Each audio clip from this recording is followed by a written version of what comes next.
Hello, everyone. Today I am thrilled to be joined by Karden Rabin, who is the co-author of The Secret Language of the Body with Jennifer Mann. And it'd be great, Karden, just to start with a little bit about you, how you got into the work that you're doing, and how you came to write the book. Yeah, very happy to be here. Thanks for having me. Um, I entered this world almost 20 years ago, and my initial entry was not into the mental health or the psychology space. It was as a massage therapist and a body worker. And I absolutely loved doing that work. I loved helping people get to know their body better, get to function their body better, use it better, and also how to use structure, function, and body work to help people get out of pain. And that's what I did for the first half of my career. But as I was doing this work, I would find that even though I was really well trained in a whole host of techniques for resolving pain through improving the structure and function of the body, and I would apply these with my clients, very rigorously, and even my clients that they themselves, did their homework, did their stretching, did their strengthening in the best ways possible. Some of these people would get better, and their pain syndromes would improve, and some wouldn't, right? Like, kind of no matter what we did, their sciatica was still there, their low back pain was still going out. And at the same time, this was kind of secret and a bit humbling and embarrassing, is that my own low back pain year after year was getting worse, higher intensity, and higher in length every time, quote, my back went out.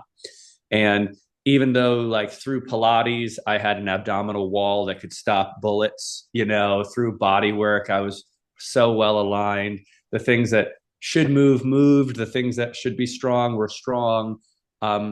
It wasn't making a difference.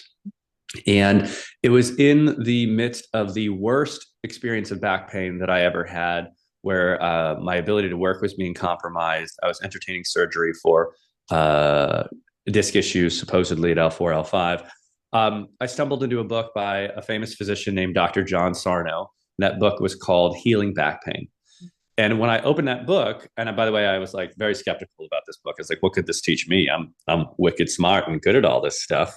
Um, the book proposed something that I'd never encountered before, which, instead of talking about leg length discrepancies or hip rotations or herniations as the basis for these recurring pain syndromes, it opened up by starting about personality types and emotional repression.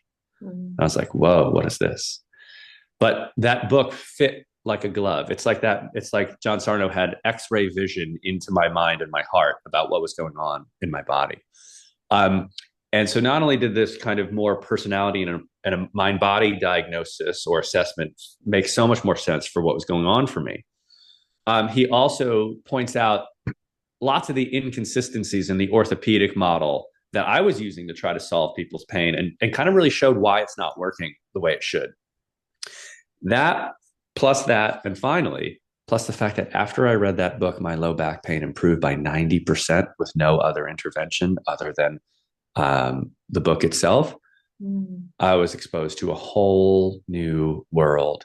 And in basically my commitment to help people get out of pain, I was thrust into the world of psychology, somatics, and trauma, because the brain is the only organ in the body responsible for producing pain. Mm.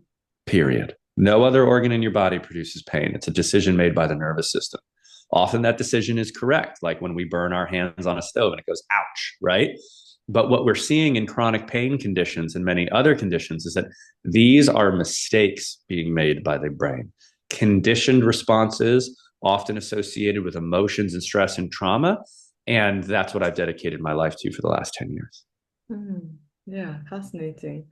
And I mean, we'll go back to the chronic pain factor later, but just to start with some fundamentals, you talk in the book about this binary question that the nervous system is always asking between being safe and not safe. So maybe we can just start with why that's such a central question. Yeah. So even though we're this amazingly sophisticated, beautiful human capable of poetry and art and launching rockets into space, um, the original programming of our nervous systems was and always has been and still is essentially safe or unsafe because its only job is don't die. That's your nervous system's job. It's all it's doing is don't die, right? And don't die is actually even before like get food or fall in love, right? The thing is, am I safe or am I not safe? Is this dangerous? Is it not dangerous? And so, if I don't know much about programming, most people don't, but people do know that binaries of all programming is zero and ones. So, like, even AI still exists. All of the fancy computer, everything we have is based on a computational process of zero and one. And a human being is based on a computational process of safe, unsafe. If your brain and your nervous system are evaluating your environment, both externally and internally, as unsafe, it will always produce and use a set of predictable reactions and responses hardwired into us from evolution, from survival, right? So it doesn't matter if it's a scary person walking down an alley towards you or the fact that you don't have enough money to pay your credit card bill. Those are deemed as unsafe. And then you're going to have certain experiences. Most of us are going to go into some kind of fight or flight reaction. It's not necessarily a 10 out of 10, but you start having a faster heart rate. Your breath starts to constrict.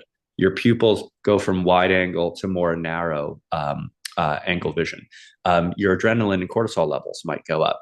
And the only thing the body knows how to do in response to threat is these limited sets of actions. There are more than just the fight and flight.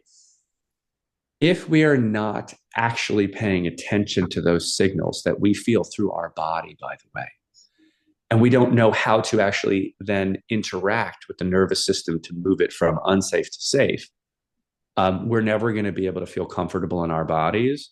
And moreover, our brain and body's ability to just carry out daily life becomes a lot harder if its perception is that to one degree or another, it's in danger all the time. And if that is a chronic process, a chronic sense of lack of safety, and what is the impact on Yeah. human?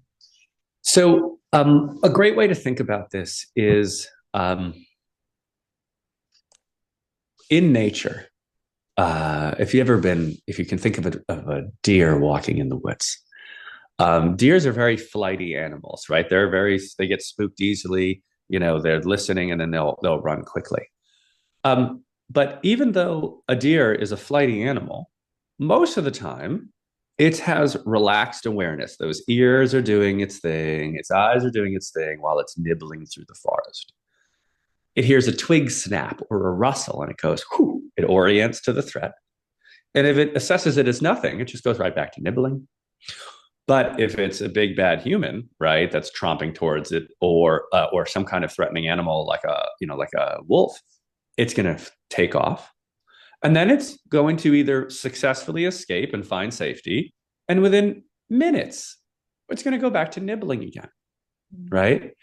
So animals in nature spend very little time actually in acute survival states. And then they go back to baseline.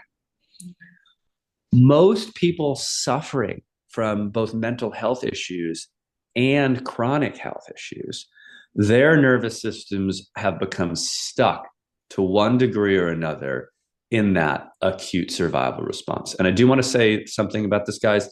An acute survival response can look like anxiety and hypervigilance, like the more classic approach. But an acute survival response can also look like depression and what we call dorsal shutdown. So the opposite end of the survival spectrum is fainting. Right? Fainting is the opposite of the fight or flight response. It's the system has become so overwhelmed and terrified that it just turns off. It goes limp. Another technical word for it is tonic immobility. That dorsal response, I'm not going to get into the polyvagal work right now. That dorsal response has a spectrum, and it looks like low energy. It looks like depression. It looks like withdrawing from life. It looks like isolation. That is a instinctual survival response baked into the system. It's just most people don't see it that way because they're used to the vigilant model. And it's really important to see that we have hundreds of millions of people on this planet who are stuck in the low energy survival response. Both of them are survival responses. They're just different strategies.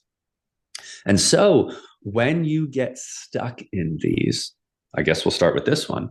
What do you get? Depression, pessimism, social isolation, loneliness, low energy. You might also get digestive issues. You're going to, by the way, folks in these folks, they might actually have metabolic disorders because their bodies are in such shutdown that they aren't using their mitochondria correctly. Their gut's not functioning correctly because they're basically in a form of almost like alive hibernation. So that's that side, right? Then what people are more familiar with if people are stuck up here, right? Chronic anxiety, high blood pressure, shallow breathing, lots of muscular tension, chronic pain, migraines, brain fog, fatigue as well, by the way, because people that are anxious and hypervigilant state, they've got a lot of energy, but they're also exhausted from maintaining that defensive state all the time. Another sign is that you're overthinking, ruminating, catastrophizing all the time. That's a brain. That's literally a thoughtscape stuck in fight or flight. So those are what it might look like if you're stuck in a survival state, either high or low. And last but not least, people can ping pong. So it's not abnormal at all for people to be in one state for a while and then collapse and go back up. Yeah, that makes sense. And what is the impact of this kind of chronic lack of safety has been experienced in childhood? And would the route to healing be, different in that circumstance?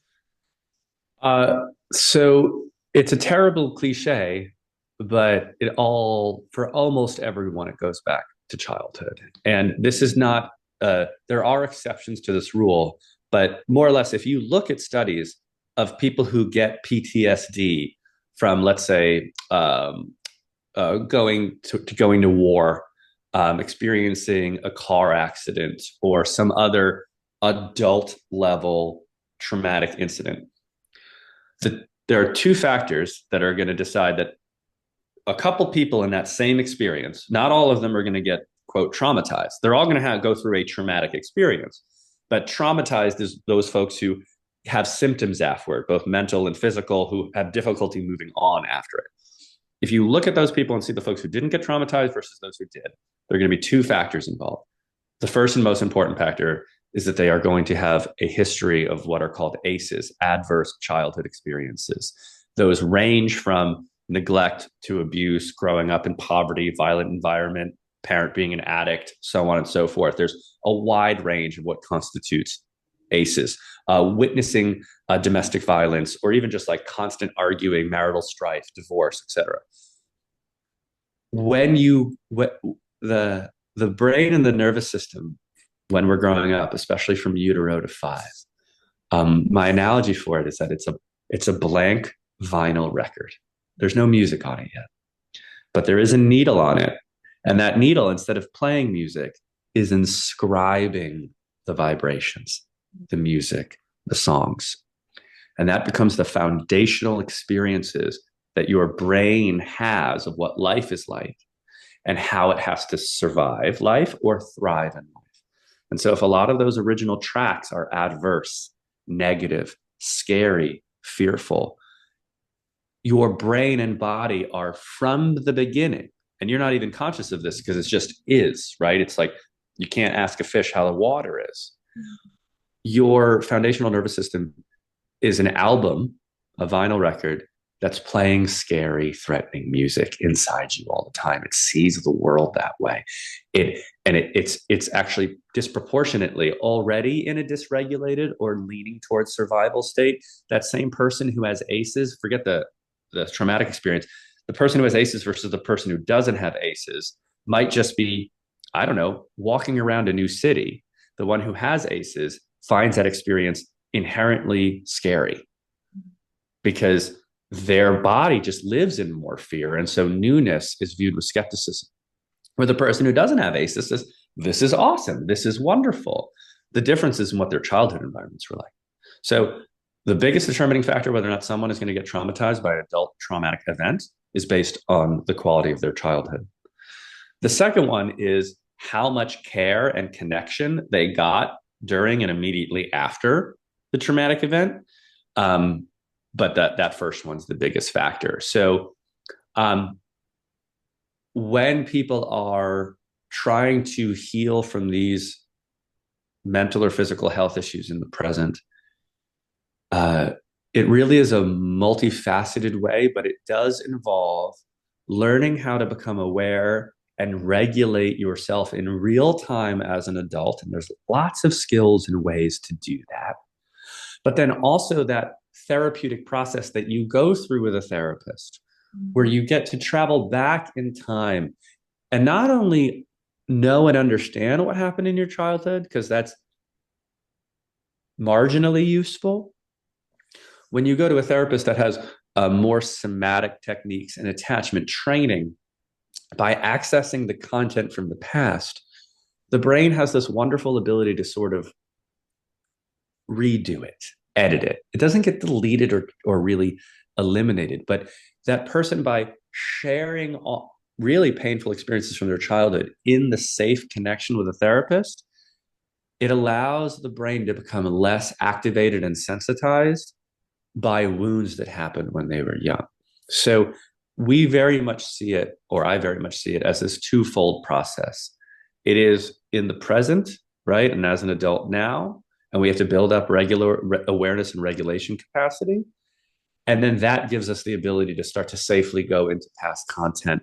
And we should usually go into past content in a group or with a therapist, because one of my great teachers, Dewey Freeman, says, our deepest wounds happened in relationship, parents. And so they need to be healed in relationship, i.e., healthy people, friends, groups, therapists. Yeah. And I mean, it seems like a good time to ask you then about also the element of co-regulation between nervous systems. I mean, how does that work?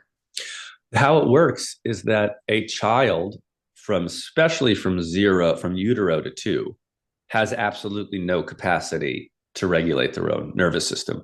In fact, their nervous system isn't even anatomically and functionally complete. I'll say that again. Their nervous system isn't anatomically and functionally complete. And to put this in perspective, um, human beings are the most useless animal baby on Earth, right? Like, fish can and turtles, the moment they hatch, can swim or make their way to the beach, right? They can instantly start feeding themselves. But mammals have changed that up. They say, okay, we're not going to have our little babies be instantly self-capable. We're actually going to feed them, right? We're going to feed them milk. We're going to protect them. We're going to care for them. That's a big process of education. It's an exchange of risk while young in exchange for having much more capable brains and capacities. And that's why mammals are the most advanced part of the animal kingdom. With human beings, we're the most advanced mammal in the mammal kingdom.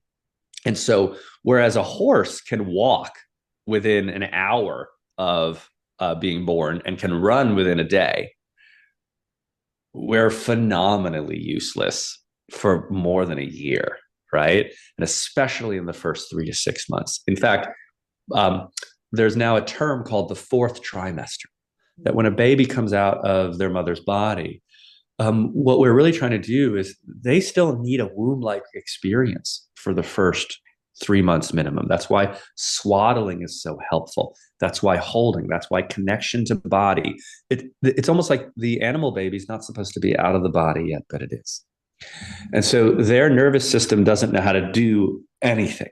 It can't even function, lift up its head. So you can imagine that it doesn't know how to manage its own fear. It doesn't know how to manage its own internal dis-ease at being hungry. And so we're designed to be co-regulated. The embrace of the mother and the father are supposed to provide a safe haven. And that safe haven consists not only of responding to baby's needs like hungry, tired, I need to be changed. Those are really important. But I'm using that word safe haven for a reason. Going back to that vinyl record, right? That analogy. We want those first things inscribed in the baby's nervous system to be warmth, holding, feelings of joy and goodness, and that the world's an okay place. And that happens through the provision, the attuned provision of warmth to a child. It also requires the parent, when the child is dysregulated, when it's upset, being able to hold those emotions and not attack those emotions or condemn those emotions. Because if that happens, then the baby learns that its own experience is bad and that it makes the safety go away.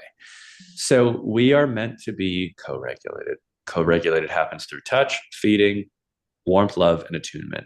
And it needs to happen in abundance. There really isn't too much of it in those early years.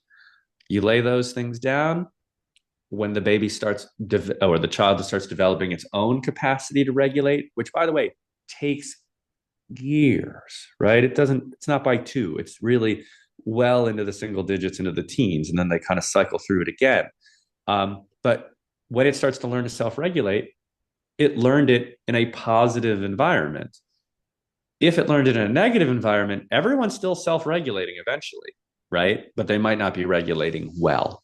And so that's what co-regulation is. That's how it starts. And actually really, really good therapeutic relationships are an experience of co-regulation. And I say this both to clients and therapists, that the sterile model of non-connected therapy is missing something. Because again, the original wounds happen in relationship. The original wounds really could be defined as a lack of felt sense of safety because of a lack of co-regulation and attunement.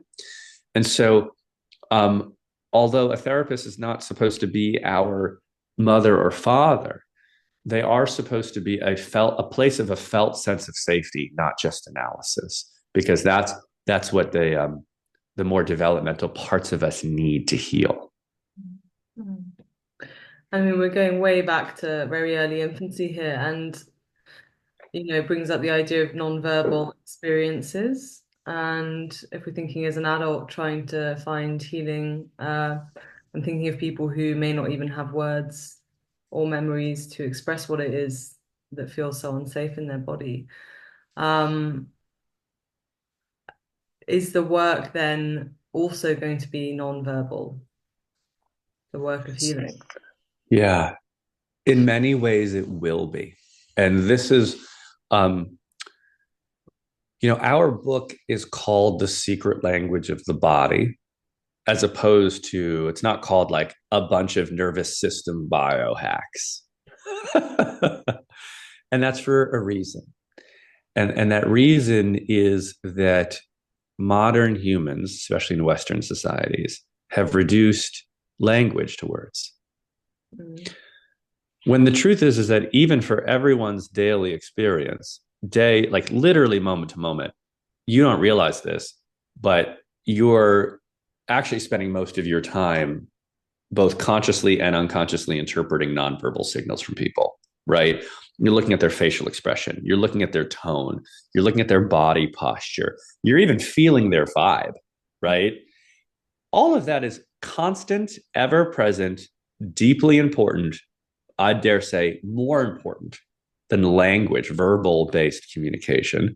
And everyone's immersed in it constantly. Like one of my favorite examples of this is there are a lot of people who can enter their house after they get home from work. And based on just walk in, and before they even hear from their spouse, hello, they know what kind of household they're walking into. They know that their spouse or their kids are in a good mood or a bad mood. They can just come in and there's cues happening. It could be the delay in how long the hello takes. It's the tone in the hello, right? It's the lack of hello. And all of a sudden the body is instantly maybe going into anxiety or excitement based on those nonverbal cues. So it's happening all the time. And so we joke that the book's called The Secret Language of the Body, but this isn't secret. It's native. It's just a language we've ignored, right? When you get supported and coached into attuning to your own nonverbal experience again, which is rich and abundant and always there, we've just cut it off.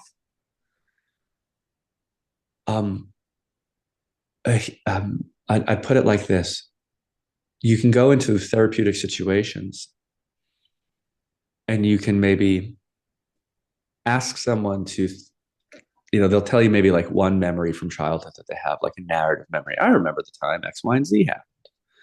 You slow that down and you ask them to start paying attention to nonverbal cues, heart rate, breath rate, tension, emotion, anxiety, fear, whatever, energy level, high, low.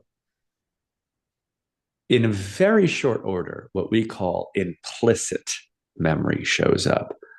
Non-narrative, it's the experience that the body had, that the nervous system had inside that memory. It's what actually was felt, not what was being reported verbally in therapy. And all of a sudden, you can start working with nonverbal content from the past through basically bringing up narrative memory and then supporting the upwelling of that embodied or implicit memory that we would have previously said was unconscious. And it was. But I don't really like using the word unconscious, especially to my clients, because my idea of the unconscious, that it's some weird Freudian Dali-esque wonderscape of like melting clocks and weird stuff, right? It's like, no, it's memories and feelings that you don't have access to right now, but that you can develop access to with the right guidance and attunement. And the last thing I'd like to add to that, guys, is the brain and nervous system is a network. It's totally non-linear, but it is brilliantly associative. And so someone might go into childhood with one or two narrative memories in therapy. Then you bring up the implicit and embodied memory. And then pop goes the weasel. And they are like, oh my God, I'm remembering this other moment. Mm-hmm. So that the embodied nonverbal memory allows an explicit narrative or verbal memory to pop back up. So they feed off each other really beautifully when you're doing the work well. Nice. And so the first step is increasing awareness. I mean, what guidance do you have for someone where either the signals are too low, there's not enough volume, or for people on the flip side where as soon as they start tuning in, it feels like too much? It's flooding. Yeah. Let's start with the former.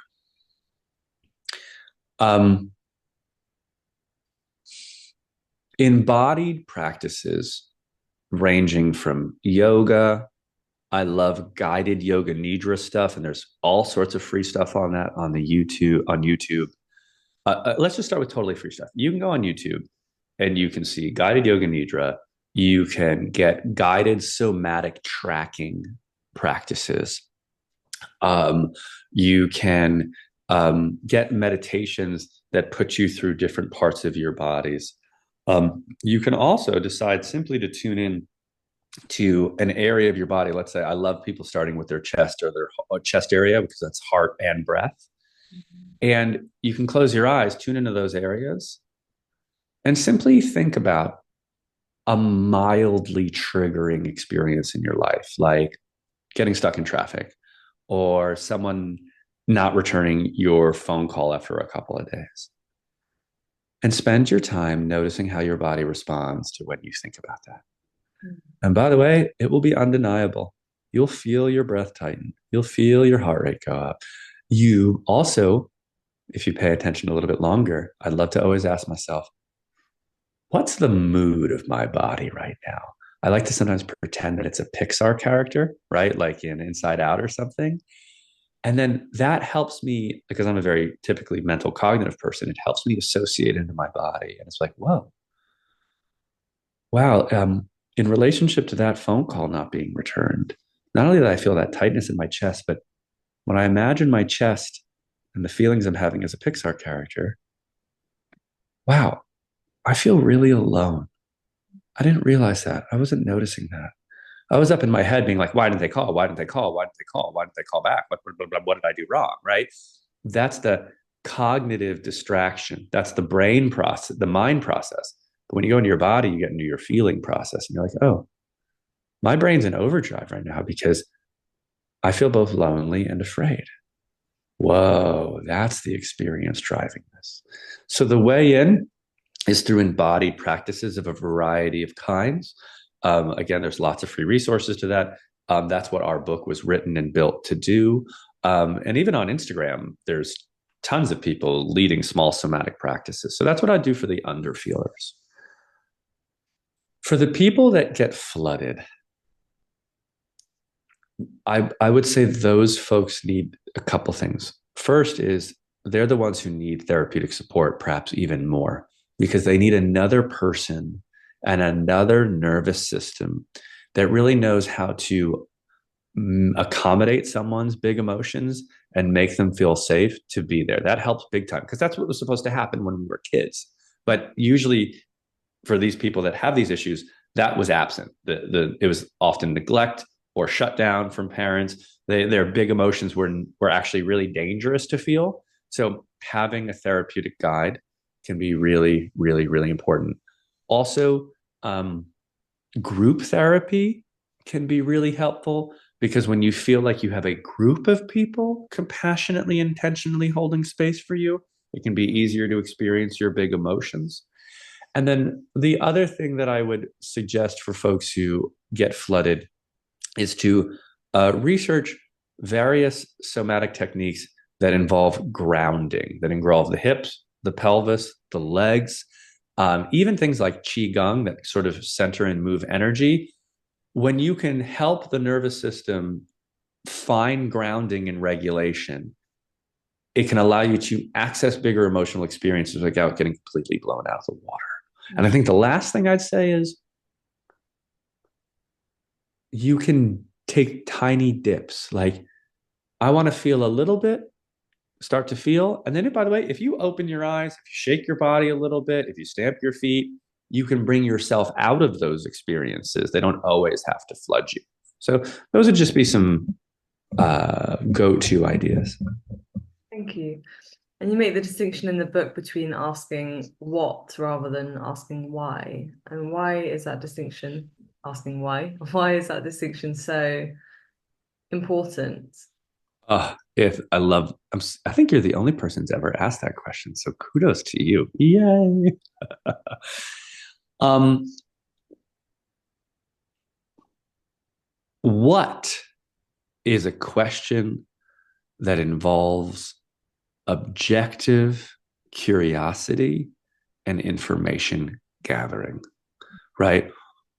When you ask someone like, well, what is that over there? They'll be like, oh, well, that looks like a bird, right? But if you say like, why is that bird over there? They're going to be like, they're going to go right into their head. They're going to start thinking about explanations. They're going to go out of actual curiosity mode and go into analysis mode. So the same thing goes on with our bodies. If if we go, what are you noticing around your heart? Right? And someone goes, tension. Okay. Yeah. Actually, it feels cold and like hard. Now we're getting descriptions that lead us into nonverbal cues. We're getting closer to information we don't usually get to. But if someone says, why do you think your heart's tight?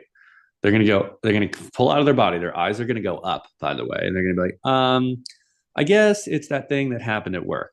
So we're going to totally miss the train. We're going to get into cognition rather than feeling and experience. We're also going to get into judgment rather than discovery. What is a word of discovery? Why is a word of judgment? Moreover, I mentioned what is a word of curiosity? Why is a word of defense? Mm. You know, instead of saying, I can say to my kids, what happened at school today, or what happened, just what happened, and it's an invitation for them to describe something that happened. It doesn't have accusation to it unless I say it with accusation, right? You say what happened versus what happened. But if I go, why did you do that? Mm, Ooh, we all know from the earliest age that why is a threatening word. mm, It's a threatening word because it was usually associated with us doing something wrong in a way to protect ourselves. So, why is a setup for judgment, defense, and getting into your head? And what is a setup for curiosity, exploration, and getting into your body? right. Thank you. And the concept of switching, could you cover that for us? And maybe do you have any simple-ish exercises that people could try? Yep. So, switching is a term that we use in the book for like, doing a bit of what we just talked about, getting out of your head and getting into your body. I love to say, when you're losing your mind, find your body.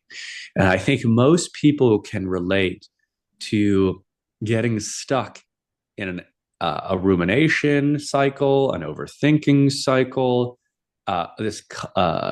constantly thinking about things they have to do, even though they've already thought about it 150 times, right? And maybe then they try meditation or mindfulness to calm down the mind. But unless you're a really seasoned meditator, it does not work and it usually frustrates you more.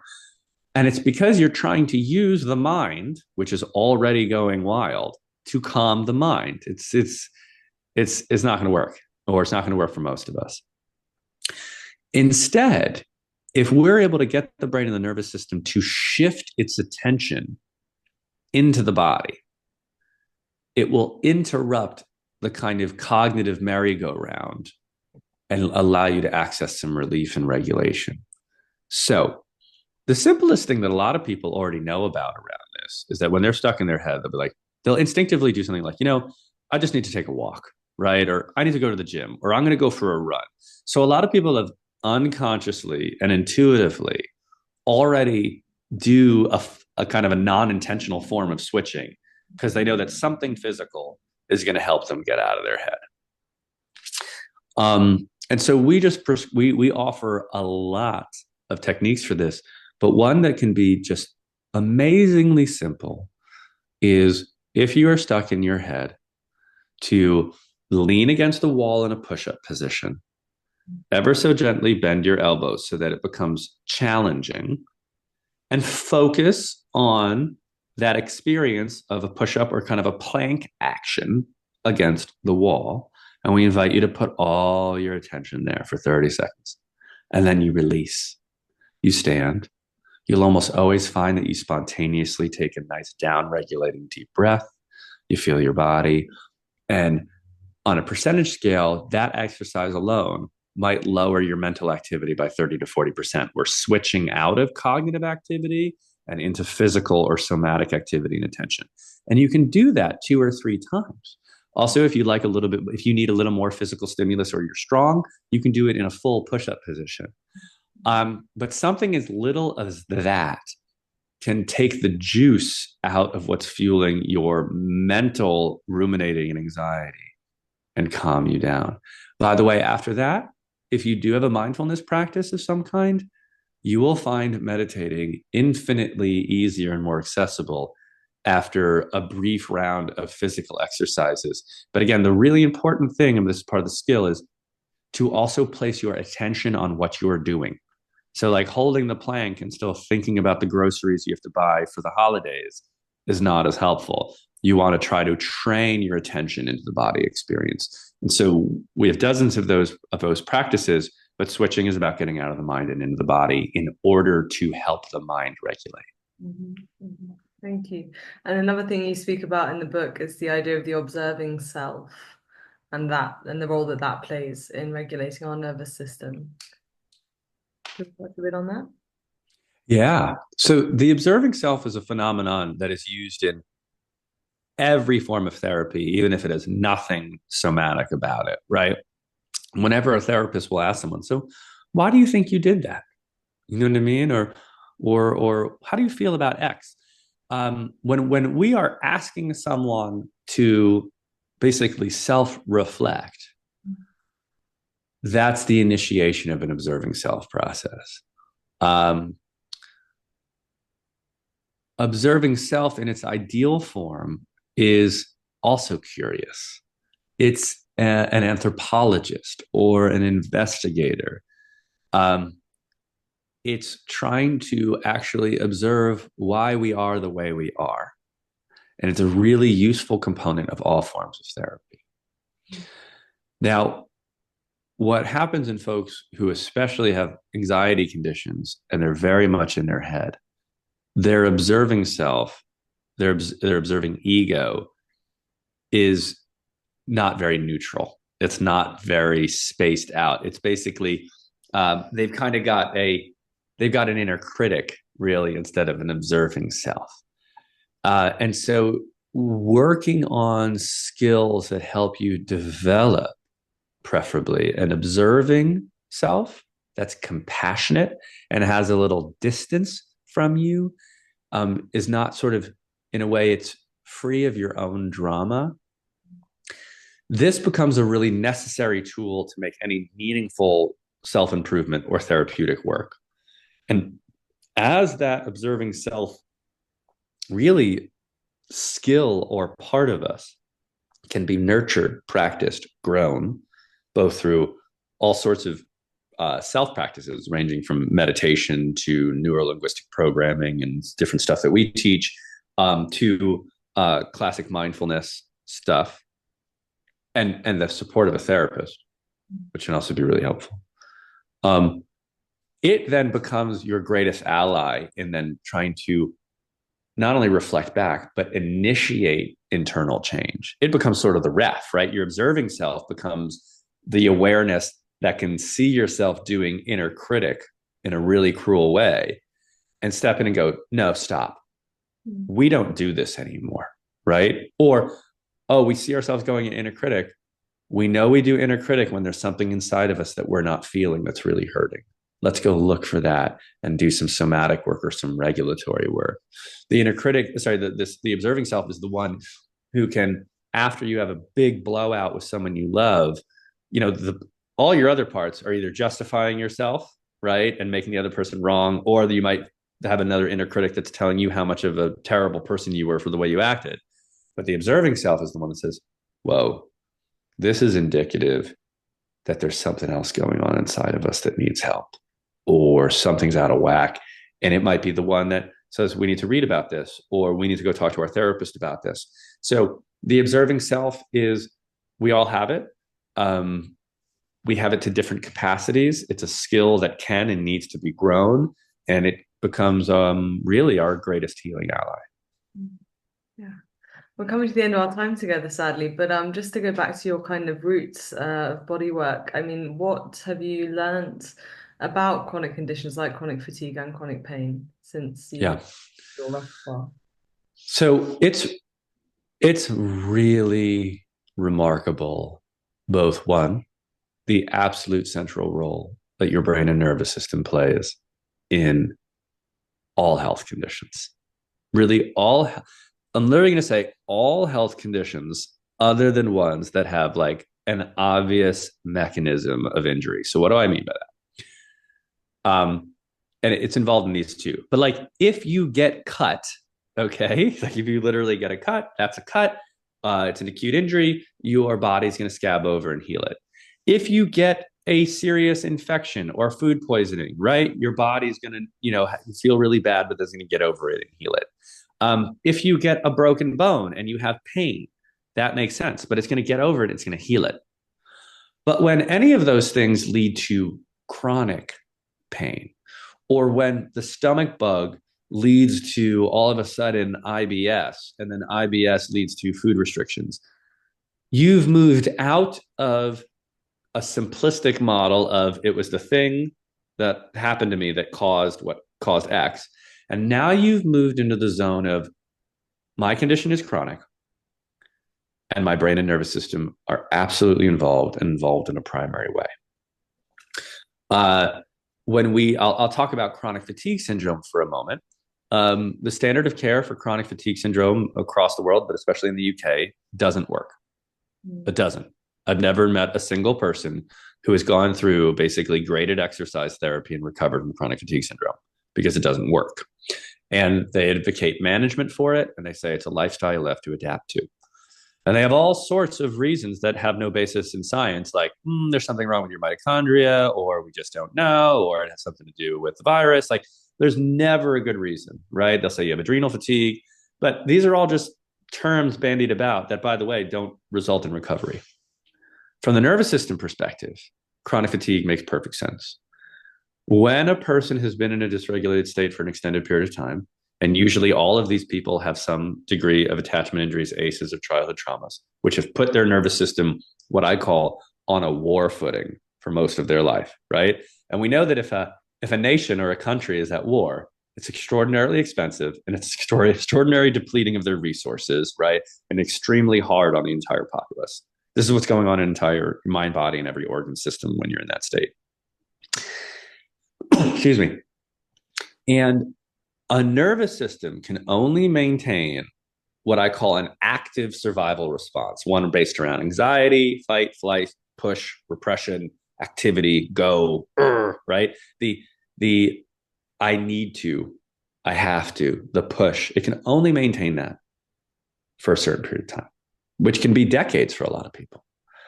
And then what happens is that's a combination of both stressors and an incident, like an Epstein-Barr infection, a divorce, burning out at work, leads to the active survival response of the nervous system collapsing. It cannot maintain the active war footing anymore.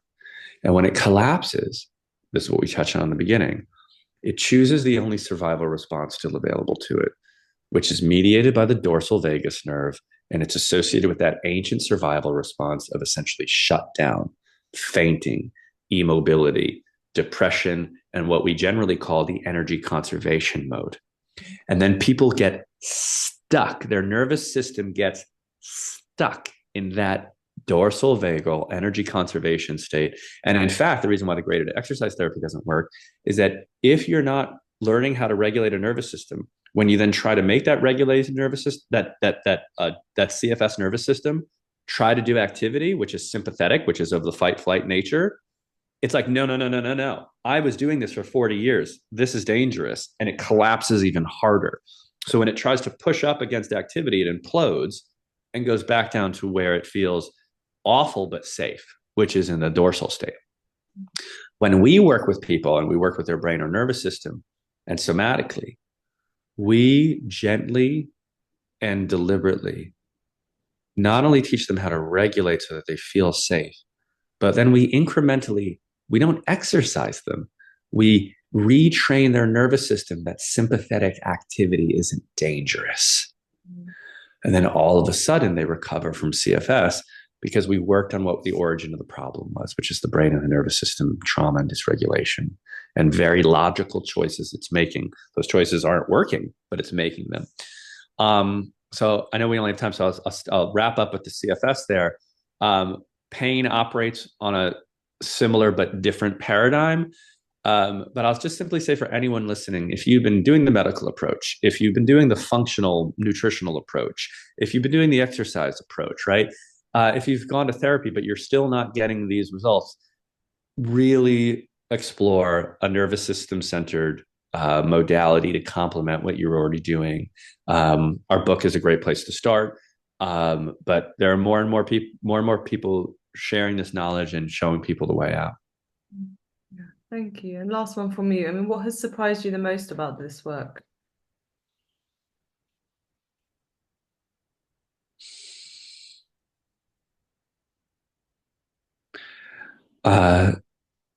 Two things. The first thing that surprised me about this work is the insane speed at which many people can recover and get improvement once they're focusing on the right thing. It's like I've been dedicated to this work now for 7 years, and it still doesn't fail to seem like a miracle when someone emails me in my inbox or DMs me on Instagram and says, I finally got out of my house and went to my daughter's choral concert, which is something I've wanted to do for, 5 years. And they did it in a matter of weeks or months using the nervous system centered approaches. So like the, uh, I like to say that when the therapy for the problem is appropriate, it's like a key sliding into the right lock and it turns. Okay. For example, like when you have an infection, a bacterial infection, antibiotics in that moment are the right key. You go in and then you feel better in a couple of days because it was the right treatment for the right problem. But when someone doesn't understand what key needs to go into the lock, they keep trying to shove other keys into it, nutritional keys or medical keys or whatever, exercise keys, and they're trying to turn it and it doesn't go. Um, that's not a sign that you're doing something wrong. That's a sign that most likely the treatment isn't appropriate for the problem because it's not understood. So I guess the thing is like, I'm amazed at just how fast people can get better. It's so inspiring. I'm amazed at how fast my back got better once I knew what I needed to do. The second thing is, less amazing, which is just how many people, how like that trauma is more common than not trauma. Mhm. That having childhoods that weren't emotionally attuned and that weren't emotionally safe is far more common than having childhoods that were. And, um, that's a societal level issue that we have. That's a worldwide issue that we have. But I just want everyone listening to like, um, your experience does not make you wrong or bad, or like you're some bad apple or your family was particularly awful. Like the commonality of the shared human suffering from childhood that leads to dysregulation later in life is just, it's ubiquitous. Mm. Thank you so much, Karden. That was fantastic. And your book, Mm. The Language of the Body, it's great. It's full of exercises and yeah, it's brilliant. So thank you so much And for that. you are super welcome. And thanks for letting me yap so much. It was great. Thank you.